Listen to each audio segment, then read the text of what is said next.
하나님께서는 첫사람 아담을 만들어 놓으시고 이야 참 보기 좋다 하시면서 감탄하셨습니다.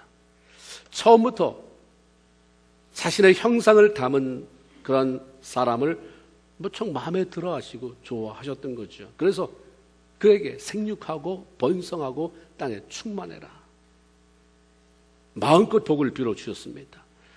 안타깝게도 이들이 하나님 말씀에 불순종해서 죄를 범했을 때도 사람을 향한 하나님의 사랑 식을 줄 몰랐어요. 변함이 없었습니다. 그래서 독생자 예수 그리스도를 이 땅에 보내주시고 그의 십자가의 죽음을 통해 죄의 문제를 해결받고 영원한 죽음을 모면하고 하나님의 나라를 상속받을 수 있는 길을 열어주셨습니다. 이 하나님은 여전히 자신의 자녀들을 사랑하시고 그들에게 좋은 것을 채워주시고 늘 함께 하고 싶어 하시는 그런 마음을 성경에 이렇게 기록해 놓으셨습니다. 시편 107편 9절 그가 사모하는 영혼에게 만족을 주시며 줄인 영혼에게 좋은 것으로 채워주실 것이다. 에레미야 29장 11절에 보면 여호와의 말씀이니라 너희를 향한 나의 생각은 내가 하나니 평안이요 재앙이 아니다. 너희에게 미래와 희망을 주려는 것이다. 그런데 왜 사람들은 이렇게 좋은 것으로 채워주시고 소망 주시고 미래를 주시는 하나님을 섬기며 살아가는 일을 그렇게 힘들어하는 것일까? 예수 믿는 것이 신바람 납니까? 오늘 정말 신바람 나서 왔습니까? 아니면 안 올 수 없어서 왔습니까? 왜 그래야 되는가? 내가 내 발로 내 시간 들여와 헌금하고 그래서 예배 드리는데 왜 그렇게 와야 하는가? 본질적으로 하나님은 난 너를 사랑한다고 말하고 좋은 것 주신다고 말하는데 그 하나님을 또 죽이겠다고 하는 것도 아니고 내가 너 저주할 것이다 라고 한 것도 아닌데 왜 그 하나님을 믿는 게 이렇게 힘든가? 왜 그걸 힘들어할까? 많은 이유가 있겠지만 그 중에 하나는 시간이나 공간이나 환경 등의 제한을 받는 매우 연약한 존재인 나와 여러분 그 인간이 어떤 것에도 제한받지 않는 크고 무한한 놀라운 하나님을 자기 생각으로 제한하기 때문입니다. 그 하나님을 나에게 동등하게 놓고 때로는 그걸 내 생각으로 제한시켜요. 그리고 그 하나님을 신뢰하지 못하기 때문입니다. 하나님 이사야 55장 8절 9절을 통해서 하나님이라고 하는 존재와 나라고 하는 존재 사이에 얼마나 큰 그러한 차이가 있는지를 말씀하십니다. 이는 내 생각이 너희 생각과 다르며 내 길이 너희 길과 다르다. 여호와의 말씀이다. 하늘이 땅보다 높음 같이 내 길은 너희 길보다 높고 내 생각은 너희 생각보다 높다. 이 크신 하나님은 이해의 대상이 아니라 믿음의 대상이에요. 우리 하나님을 자꾸 이해하려고 하고 따져들려고 하니까 믿어지지가 않는 것입니다. 이왕 발 들여 놓는 거 안 믿을 수 없잖아요. 교회 안 올 수 없지만 믿어지지는 않는 거예요. 너무 크기 때문에 이 작은 눈으로 하나님이 다 이해된다면 그게 어떻게 하나님이겠어요? 하나님은 이해 대상이 아니라 믿음의 대상입니다. 너무나도 작고 유한한 우리가 하늘만큼 높고 무한하신 하나님을 자신의 생각에 제한을 시키거나 가둬두지 않고 하나님이 하시는 일을 인정하고 믿음으로 쫓아가면 되는데 그걸 못하는 거죠. 하나님이 하는 일에 못마땅해 합니다. 하나님이 하시는 일인데 내가 못마땅해요. 하나님이 하시는 일인데 내가 그렇게 원망이 많아요. 하나님이 하시는 일인데 뭡니까? 제한하는 거잖아요. 내가 그 하나님을 제한해요. 그렇죠? 그 하나님이 하시겠다고 하는 일을 신뢰하지 않아요.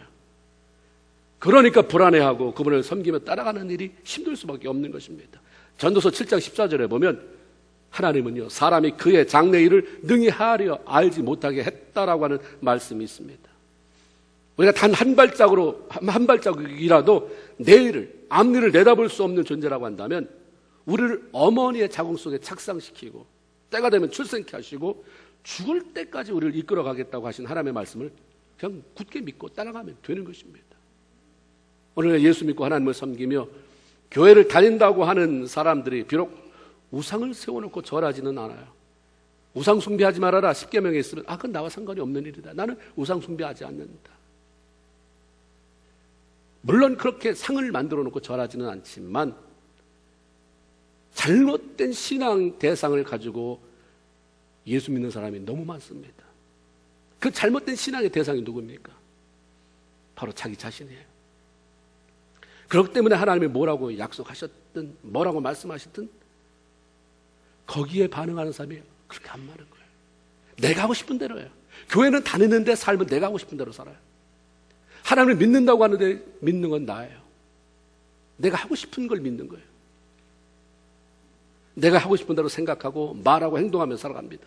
용서하라 사랑하라고 해도 나 자신이 그렇게 하고 싶지 않다 결정을 내리면 용서하는 사랑하는 일 시도도 하지 않습니다. 그리고 하나님 믿는다고 그래요. 때가 되면 그런 사람이 집사도 되고 권사도 되고 장로도 되고 목사도 될 수 있어요. 하나님을 섬긴다고 말하는데 지극히 나한테 초점이 맞춰져 있습니다. 그러니까 성장이 안 돼요. 하나님이 나를 성장시켜 주는데 내가 나를 어떻게 성장시킵니까? 성장이 안 되는 것입니다. 그 누구를 통해 말씀하셔도 아예 얼굴을 돌리고 귀를 막고 더 이상 듣기를 거부합니다. 우리 신앙의 대상은 나 자신이 아니라 하나님 한 분이십니다. 하나님 믿으세요. 하나님을 섬기세요. 여러분 아니라 하나님을 섬기세요. 신앙은 한 치 앞도 내다볼 수 없고 자기 자신조차도 책임질 수 없는 우리의 판단이나 감정을 따라가는 것이 아니라 하나님의 말씀을 쫓아 살아가는 것입니다. 모세가 하나님의 말씀을 따라 비록 바로에게 가서 이스라엘 백성들로 하여금 하나님께 예배드릴 수 있도록 그를 풀어달라고 요청을 합니다. 바로의 마음이 점점 강팍해 가서 바늘로 찔러도 피 한 방울 나오지 않을 만큼 아주 단단하고 냉정했습니다. 자신은 하나님을 모르기 때문에, 나는 그 하나님이라는 존재를 알고 싶지도 않기 때문에 하나님이 말한다고 해서 내가 이스라엘 백성들을 풀어줄 이유가 없다고 버티는 거죠. 그리고 더 나아가서 하나님을 찾고 제사를 드려야 한다는 이런 등등 쓸데없는 말이 나오는 것은 너희가 게으르기 때문이다. 아마 요즘 편한가 보지. 일을 내가 좀 덜 시켜서 네가 만만한가 보지. 그래서 이스라엘 백성에게 더 많은 일거리를 주고 혹독하게 그들을 다루기 시작합니다. 전에는 흙벽돌을 만들 때에 사용하는 집을 제공해 주면서 벽돌을 만들어내라고 했는데 이제는 그 집까지도 너희 스스로 구해다가 전에 뽑아내는 그 숫자와 동일한 벽돌을 만들어내라고 했습니다. 도무지 가능성이 없는 일을 시켰기 때문에 이스라엘 백성들은 해낼 수 없었어요. 그로 인해서 애굽 감독관들에게 심하게 맞으면서 노동을 해야 하는 일이 생겼습니다. 이렇게 되자 결국 모세와 아론을 원망합니다. 너희가 해방시켜 주느니 뭐 우리를 잘 살게 해준다느니 뭐 가나안 땅으로 드린다느니 이 따위 소리만 하지 않았어도, 이렇게 한다고 설쳐되지만 않았어도 나름대로 힘들었지만 살만했어. 그런데 너희가 설쳐돼서 오히려 전만 못한 상황으로 고통스러운 형편으로 우리의 삶을 몰아쳤다고 하면서 원망이 모두 그들에게 쏟아졌습니다. 그때만 해도 모세의 마음도 이스라엘 백성들과 별반 다를 게 없었습니다. 하나님이 시켜서 가서 얘기는 했지만 이스라엘 백성들의 원망을 들으면서 자기도 수긍되는 면이 있었던 것 같습니다. 그러니까 하나님 앞에 나가서 하나님이 시키는 대로 했는데 어찌해서 달라지는 것이 없습니까?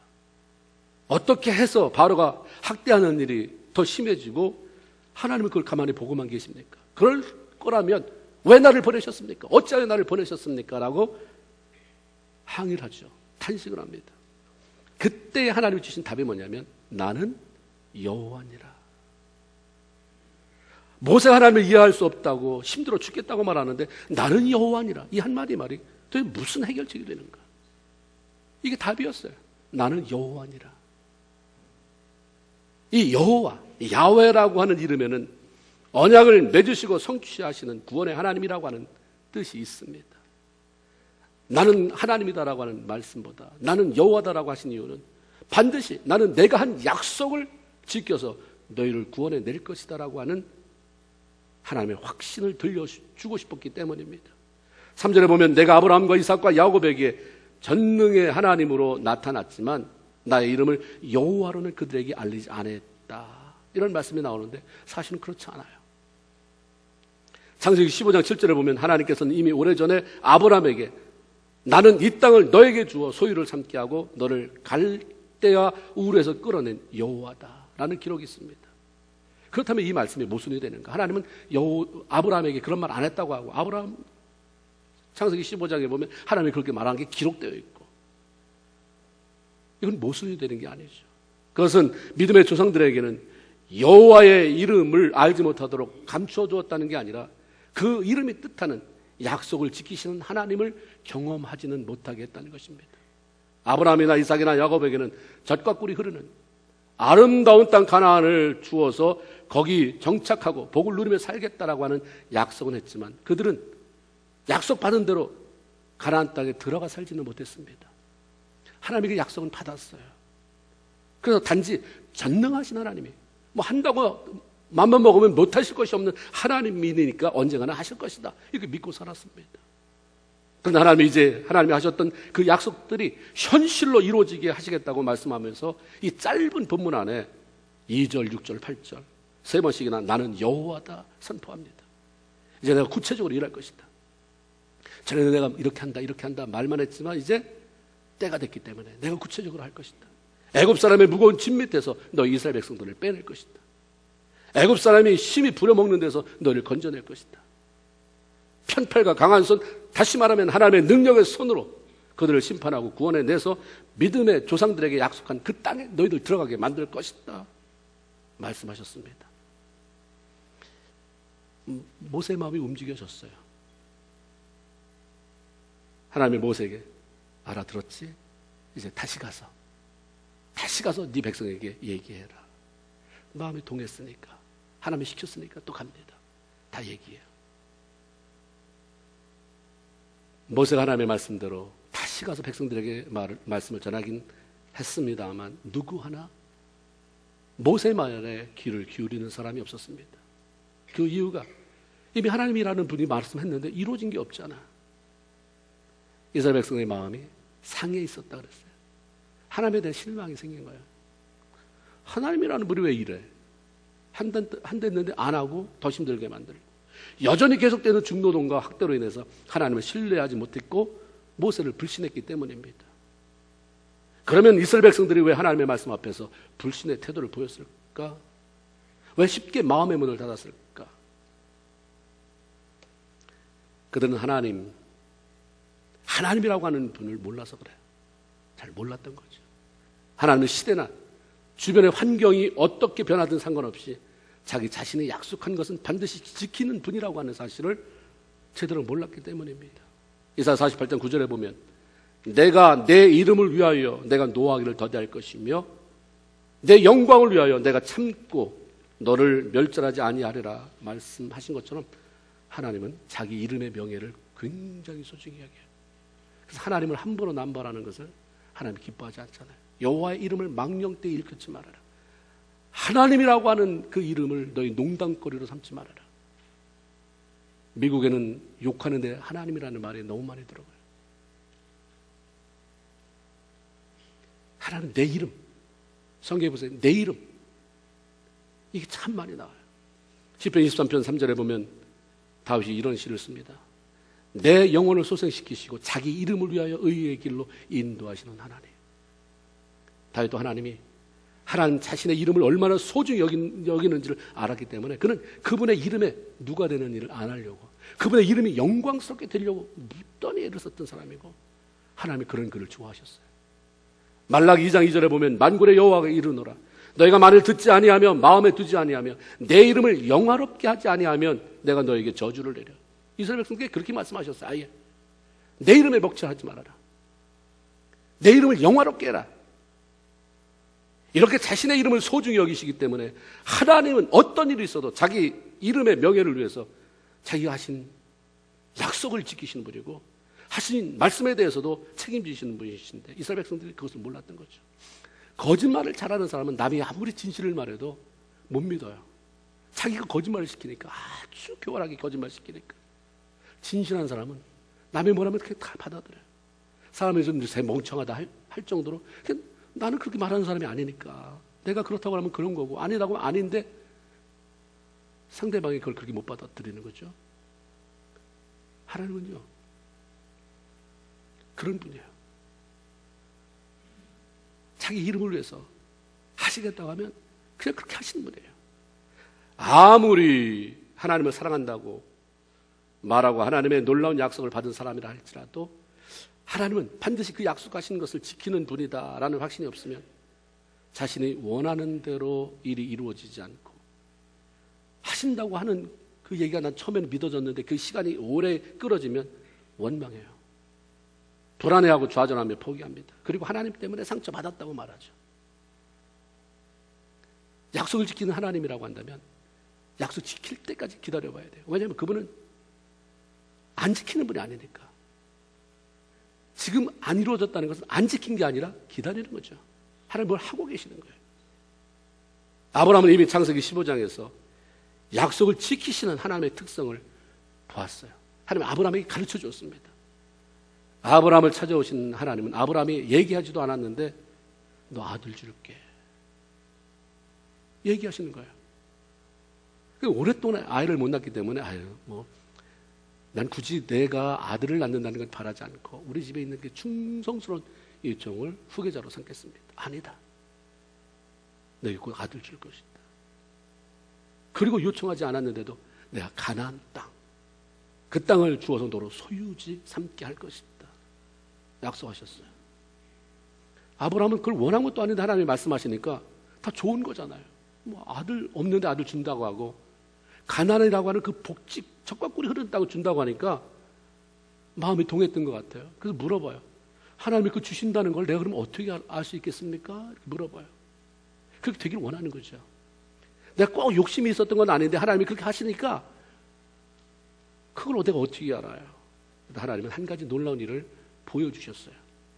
아브라함아, 네 집에 있는 짐승을 잡아라. 그리고 그것을 반으로 쪼개라. 그 쪼개서 그걸 양쪽에 벌려놔라. 예를 들어서 송아지를 잡았으면 송아지를 잘라서 반쪽은 왼쪽에 반쪽은 오른쪽에 그게 놓으라고 한 거예요. 서로 마주보게 해라. 그게 놨어요. 그 날이 어두워지자 타오르는 횃불이 쪼갠 고기 사이로 지나가는 것이 보였어요. 하나님 아브라함에게 이것을 보게 했습니다. 당시 고대 근동에서 언약을 체결할 때 쓰는 방법이 이거였습니다. 두 사람 사이에 어겨서는 안 되는 반드시 지켜져야 되는 언약을 할 때 짐승을 자기 형편되는 대로 그것이 비둘기면 비둘기, 양이면 양, 소면 소 그걸 쪼개서 갈라서 옆에 놓고 두 사람이 손을 꼭 잡고 거기를 갔다가 온대요. 이것은 만일 누구든지 언약을 깨뜨리면 이 쪼개놓은 짐승처럼 너도 몸이 반쪽이 날 것을 명심해라. 반드시 약속을 지켜야 된다라고 하는 의미가 있었다고 합니다. 하나님이 그걸 아셨어요. 아브라함이 그걸 보면 저게 저런 뜻이구나를 알 수 있을 만한 것으로 하나님이 그에게 실제적인 경험을 하게 하신 거죠. 하나님께서 아브라함과 함께 손을 잡고 건너가지 않았어요. 아브라함의 임재를 상징하는 횃불만 홀로 쪼갠 고기 사이, 쪼갠 짐승 사이로 건너가게 하신 것은 아브라함과 상의한 약속이 아니었기 때문입니다. 일방적으로 하나님이 하신 약속이었기 때문에 만일 이 약속을 내가 지키지 못하면 너는 책임이 없다. 이건 전적으로 내가 책임지겠다고 하시는 의미였습니다. 하나님은 자신의 명예를 걸고 이스라엘 백성들에게 가나안 땅을 주시겠다고 약속하신 그 약속을 지키려고 준비해 오셨고 이제 때가 되니까 여호와 하나님께서 이 약속을 어떻게 이루어내시는지를 보여주라고 했던 것입니다. 그런데 이스라엘 백성들이 이걸 몰랐던 것입니다. 가나안 땅 가고 싶은데 그게 우리한테 한 약속은 아니고 우리 조상한테 한 약속인데 가고는 싶었지만 꼭 가야 된다는 그런 마음은 없었던 것 같고 하나님이 꼭 그걸 들어주실까? 아마 이런 마음이 있었던 것 같습니다. 그러니까 한 번 말씀했는데 혹했다가 안 되니까 그냥 좌절하고 접어버린 거예요. 그렇기 때문에 하나님께서 스스로 나는 약속을 지키신 하나님이라고 말씀하시는데 나는 여호와라. 난 내가 말한 것을 지키는 너의 주인 되는 하나님이다. 말씀하시는데도 불구하고 그냥 무시해버리죠. 민수기 23장 19절에 보면 하나님은 사람이 아니다. 너랑 똑같은 분이 아니다. 그렇기 때문에 거짓말 안 하신다. 먹어야 되고 잠을 자야 되고 슬플 때는 울어야 되는 그런 인생이 아니시니 뭘 결정하고 후회하지 않는다. 말씀하신 바를 행하시고 반드시 그것을 실행하시는 분이시다. 이렇게 말씀하셨어요. 하나님은 쉽게 약속을 저버리는 사람들과 근본적으로 다르신 분이에요. 이런 하나님을 경험하면서 살았던 사무엘 선지자는 하나님의 약속을 무시하고 제 마음대로 행동한 사울에게 이렇게 말합니다. 이스라엘의 지존자는 스스로 존재하시는 하나님은 거짓이나 변개함이 없으시니 그는 사람이 아니심으로 결코 변개하지 않으십니다. 그래서 하나님을 무시하고 내 마음대로 살아갔던 너는 왕위에서 폐해될 것이다. 이런 말씀을 하는 거죠. 우리가 하나님을 믿는다는 것은 뭘 믿는 것입니까? 그분의 말씀을 믿는 거예요. 그분의 약속의 말씀들을 믿는 것입니다. 말씀은 저쩌고 믿습니다. 뭘 믿는 것입니까? 그러니까 우리의 신앙이 기복적이 될 수밖에 없어요. 말씀을 믿는 거예요. 하나님을 믿는 것은 말씀을 믿는 거기 때문에 말씀을 떠나서는 신앙이 이루어질 수가 없는 것입니다. 그래서 많은 사람이 점을 치러 다니면서도 한국에는 20대 되면 많은 직분자들도 점 치러 간대요. 예배 끝나고 나면 서로 밥 먹으면서 오늘 그 집에 갈까? 그 집 용하지 않대. 저 집에 가보자. 그런 일이 생긴다는 거예요. 말씀 없이. 그렇죠? 말씀 없이 믿기 때문에 믿습니다는 크게요. 이 땅에서 하나님의 자녀로 백성으로 살아가는 사람들이 실패하는 이유는 하나님의 약속하신 말씀을 무시하며 신뢰하지 못하고 살아가기 때문입니다. 왜 여러분이 두려워하며 삽니까? 분명히 하나님이 이사야 41장 10절에 두려워하지 말아라. 내가 너와 함께함이니라. 놀라지 말라. 나는 네 하나님의 됨이니라. 내가 너를 굳세게 할 것이다. 내가 너를 도와줄 것이다. 참으로 나의 오른손으로 너를 붙들어 줄 것이다. 이러면 됐잖아요. 내가 아닌, 우리 아저씨도 아닌, 우리 아버지도 아닌, 나랑 거기서 거긴 인간이 아닌 하나님이 나를 도와준다고 하잖아요. 붙잡아 준다고 하잖아요. 굳세게 할 것이라고 하잖아요. 그러면서 두려워하지 말라고 하면 두려워하지 않아야 되는데 왜 두려워해요? 어떤 때 두려워서 교회도 안 나와요. 두려운 상황 쫓아다니면서 막아보려고 하다가 하나님은 떠나요. 이렇게 외쳐대는 하나님의 약속의 말씀을 보기 좋게 무시하고 외면하며 사니까 말씀의 효력이 안 나타나는 것입니다. 약을 먹어서 몸에 퍼져야 약 기운이 나는데 먹은 알약이 그대로 뒤로 나온다면 뭔 의미가 있어요? 알약을 먹었는데 입에서 맴맴 들다가 나중에는 결국 토해낸다면 무슨 효과가 있겠습니까? 그렇죠? 말씀 받으면 하나님 그렇다니까 우리가 어떻게 하나님을 다 이해할 수 있습니까? 그러니까 믿는 거예요. 믿음. 그러니까 하나님 그렇다니까 하나님 그러니까 두려워하지 말라니까 도와준다니까 하나님 도와준다고 말씀하셨죠? 그러고 하는 거죠. 날 잡아준다고 하셨죠? 나 두려워하지 않을래. 근데 왜 이렇게 불안함이 옵니까? 이 이유가 뭡니까? 하나님 난 자꾸 믿어보려고 하는데 왜 자꾸 불안해집니까? 하나님 그렇게 한다고 해서 내가 맡기고 하나님 가는데 왜 그렇습니까?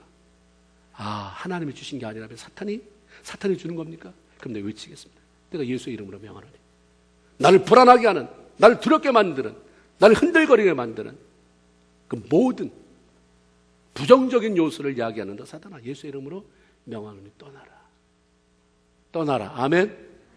우리 그러면서 가는 거예요. 그래서 우리가 날마다 싸움에 나갑니다. 저 높은 곳을 향하여 날마다 나아갑니다. 싸움에 나갑니다. 그게요 남편하고 부부가 싸움에 나갑니까? 절대 아니에요.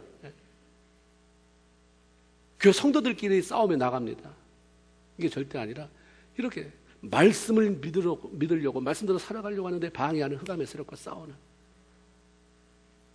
그런 싸움인 것입니다. 마태복음 28장 20절에 보면 볼지어다 내가 세상 끝날까지 너희와 항상 함께 있을 것이다. 항상 있는 데잖아요. 근데 그걸 믿지 않고 사니까 염려가 많아요.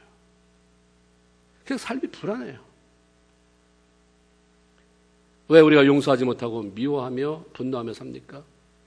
하나님 그렇게 레위기에도 이런 말씀이 있습니다. 원수 갚지 말아라. 꼭 대가 갚으려고 하지 말아라. 동포를 원망하지 말아라. 내 이웃 사랑하기를 자신과 같이 사랑하라. 나는 여호와니라. 어떻게 인간이 그렇게 하고 삽니까? 그냥 길을 탁 닫아버려요. 그러니까 그 다음에 하나님이 하시려고 하는 스텝이 정지가 됩니다.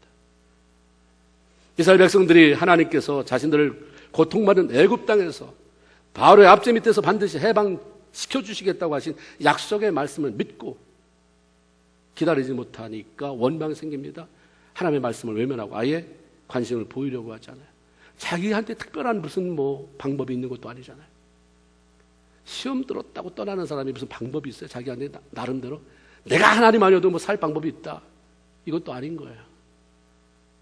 말씀 무시하고 그러면 대안이 있습니까? 대안이 없는데도 그렇게 사니까 늙어모냥 그 꼴이 되는 거예요. 우리 인생이. 그러나 평범한 가운데 비범한 사람은 대단한 학벌을 갖고 대단한 백그라운드가 아니라 말씀이 그렇다니까 나도 그렇게 살아볼까? 나는 잡을 게 없지만 하나님 잡고 하나님이 시키는 대로 살아볼까? 그런 사람을 두 사람이 역사하는 거고 그런 사람의 후대가 그런 사람 밑에서 그런 후대가 나오는 것이고요. 야, 부모는 별 볼 일 없는데 또 저런 자녀가 나왔어. 대체로 보면 별 볼 일 없는 부모가 사람한테만 별 볼 일 없이 보이지 많이 기도한 거예요. 많이 운 것이고 많이 하나님 말씀대로 살려고 애를 쓴 것입니다. 믿음의 사람은요, 자신의 감정이나 현실의 상황이 아닌 하나님의 약속을 믿는 사람이고 그분을 이루실 때까지 기대하며 나가는 사람입니다. 모세가 나는 입이 둔한 자이다 라고 말한 것도 말 못해서가 아니에요. 이스라엘 백성들 하나 설득시키지 못하는 내가 뭘 할 수 있겠습니까? 하는 자기 비하의 고백입니다. 하나님의 약속의 말씀을 신뢰하며 나갈 때는 잠잠했다가 어떤 이유로든 신뢰가 약해지면 이 약점이 드러나서 습관적으로 그런 말을 해요. 모세가 어느 정도 이제 신앙의 궤도에 올라가기 전까지는 그냥 무슨 기회만 잡으면 하나님이 그렇게 말씀하는 거예요. 나는 말 못하는 사람이니까. 나는 말 못하는 사람이니까. 그래서 어떻게 하자는 거예요. 모세 역시 부름받은 이후에도 순간순간 자신의 연약함을 노출시키면서 끊임없이 훈련되어져 갔어요. 그렇게 하다 나중에는 그런 게 없어지잖아요. 정말 하나님의 능력에 사로잡혀서 이야, 그 사람이 이렇게 됐어요. 이걸 보게 돼요. 우리 내면에 있는 상처들은 그것이 온전히 치유되지 않는 한 은혜가 넘칠 때는 괜찮지만 은혜가 고갈되고 메말라지면 무슨 사건 생길 때마다 그걸 끌어들여요.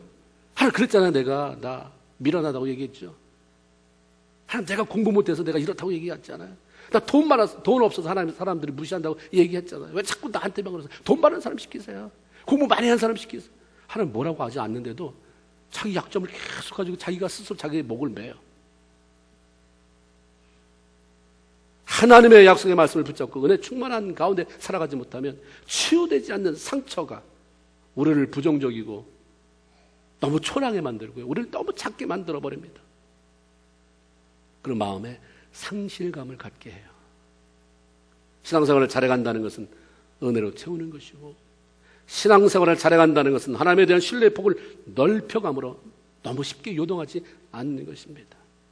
오랜 세월이 지난 지금 우리는 성경에 기록된 내용을 통해서 이스라엘 백성들의 출애굽 이야기가 어떻게 끝을 맺고 있는지 다 알잖아요. 가나안 땅 출애굽 했습니까? 못했습니까? 이러니까 우리가 문제가 있는 거예요. 여러분, 애굽에서 결국 나왔어요? 안 나왔어요? 나왔어요. 가나안 땅에 들어갔어요? 안 들어갔어요? 예, 우리 다 알고 있는 얘기거든요. 다 알고 있는 얘기예요. 그렇죠? 하나님의 약속대로 그들은 애굽에서 해방이 되었습니다. 가나안 땅에 들어가서 국가를 이루고 살았어요. 이스라엘 백성들이 그렇게 불신하며 외면하고 원망, 불평하는 가운데서도 하나님의 약속한 것을 이루어 갔어요. 사람들한테 휘둘려가지고 아이고 지겨워라. 내가 정신 없어가지고 해야 되는데 못했다. 이런 분입니까? 떠들려면 떠들어라. 나를 욕하려면 욕해라. 나는 내 이름의 명예를 걸고 너희 믿음의 조상들에게 약속한 것이니까 이루어낼 것이다. 이루어냈어요. 원망 불평하는 자들은 다 죽었지만 광야에서 죽었지만 하나님의 약속은 성취됐습니다. 우리 벌써 이걸 보고 있잖아요. 이미 봤어요. 우리는. 그 사람들 얘기는 그 사람들 얘기고 내 얘기는 내 얘기가 되니까 문제인 거예요. 그 사람들의 얘기가 내 얘기가 되어야 되는 거잖아요. 그렇죠? 이스라엘 백성들에게 하신 약속을 성취시킨 하나님은 지금 바로 나의 하나님, 내가 믿는 그 하나님 동일하잖아요. 그때 하나님 죽으시고 하나님 이세가 탄생하신 겁니까? 동일한 하나님이라고 한다면 그때 약속을 성취시키신 하나님이라면 지금도 그 약속을 성취시키신 하나님이시고, 그때도 이스라엘 백성들을 위해서 일하신 하나님이라면 지금도 여러분을 위해서 일하신 하나님인 줄 믿습니다. 그렇기 때문에 우리가 그 하나님에 대한 신뢰도를 높여야 돼요. 여러분이 어떤 약속을 잡았든지 성경에 어느 순간에 은혜 받은 구절이 있어요. 뜨겁게 다가오는 그 어느 말씀의 자리에 가면 저 내 말씀이다, 나한테 하시는 말씀이다, 잡은 게 있어요. 지금 남아 있습니까? 기다리고 있는 중입니까? 아니면 이미 성취가 됐습니까? 성취가 됐으면 감격해야 하고 감사해야 될 일이고, 기다리고 있는 중이면 소망이 있습니다. 접어버렸습니까? 너무 아깝습니다. 반드시 하나님의 약속을 성취시킬 그분께서 오늘날 저와 여러분 신앙생활을 하고 있는, 오늘 주일날 교회 와서 예배 드리고 말씀 듣는 여러분에게 정말 하고 싶은 한마디 말씀이 있다면 따라합시다. 너 이렇게 말씀 안 해요. 이렇게 맥없이 말하지 않습니다. 정신 차리라고 말하는 너기 때문에 너 해보세요. 왜냐하면 남한테 너가 아니라 자기 자신한테 하는 너기 때문에 너 나 한 번 믿어봐. 아멘입니까? 그냥 고급스러운 메시지가 아니라 그냥 너 나 한 번 믿어봐. 이게 안 되니까 너무 불안하고 힘들고 남는 것도 없는데 에너지는 고갈되고, 약속을 지키고 성취시키시는 하나님에 대한 신뢰 때문에 너무 쉽게 좌절하지 아니하고 넘어지지 않기를 바랍니다. 오히려 하나님이 주시는 소망을 가지고 인내하면서 마침내 하나님이 우리를 위해서 이루시는 놀라운 일들을 경험하고 그 놀라운 축복을 나눠주면서 아름다운 영향력 끼치고 하나님 앞에 영광 돌리는 저와 여러분 모두가 되기를 주님의 이름으로 축원을 드립니다. 아멘. 기도하겠습니다. 하나님 고맙습니다.